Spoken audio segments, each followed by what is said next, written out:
Hello, my name is Brendan, and today I'm gonna tell you about George Brown Mascot Travel Magic, written by Nancy Crowley. Today we're gonna go through characters, setting, summary, my favorite part, conflict and solution, lesson learned, and the author. The characters are George Brown, a boy who has a secret that he is burping out of control, and a very positive, healthy self-esteem, lovely young boy. Mrs. Kelly is the homeroom teacher who loves dancing and believes dancing can tell stories. And Louis likes to show off, but he is inferior to his brother. Alex is good at math and science and worked at the backstage at the talent show. Mike is Louis' friend who is like Louis' shadow, and was at drums at the band. Max is Louis' friend who loves to cook and eat. Chris is George's friend who loves superhero comic books. The setting is in Edith B. Sugarman Elementary School, the new school that George Brown moved to. He decided to be a good student, not a clown forever. But he has a big secret that he can't have a control of burping. His burps are magical and cause big trouble. He doesn't know what would happen after burping. With his secrets, lots of funny things happen.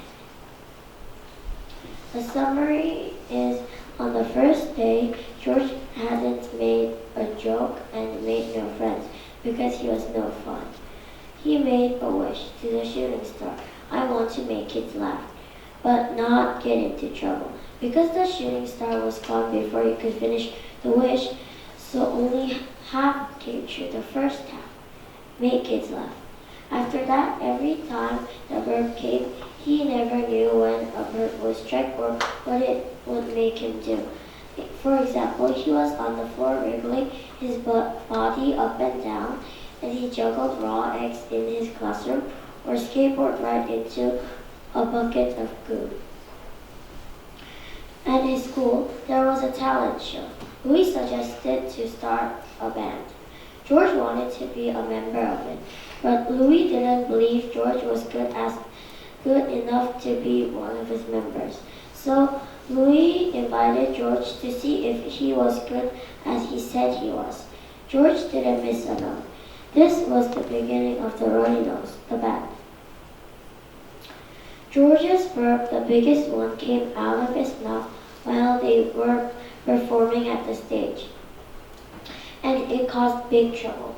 George's feet propped themselves up on the keyboard and played it, and George flied into the audience. He did a dive bomb. Even though he didn't come in third, Sam and the middle school kids were impressed with George's playing and the dive bomb, and with their cheering up, they decided to continue the band. My favorite part was at the talent show when Chris, who loved superhero comic books, was too nervous to go on stage. So to relieve him, George advised him to picture everyone in the audience with only their underwear. So he wanted Chris not to be afraid of the audience. And Chris started to laugh and pick up his toilet sheet shield, the plunger, toilet brush, and a roll of toilet paper. Chris said the show must go on, and George began to open the curtains and said, "Go toilet." I was impressed by George's humor and wit. The conflict and solution is at the stage while the Runny Noses, the band, were performing the show. George felt something in his stomach. It was a bunch of bubbles. That was a signal of the super burp, and he did. So the magic happened and made him play the piano by his feet, and he did a dive bomb to his audience. After the band performed the show, Sam and the seniors that the band respects came and said that George did so good at the show, especially the dive bomb, and The band felt proud of themselves.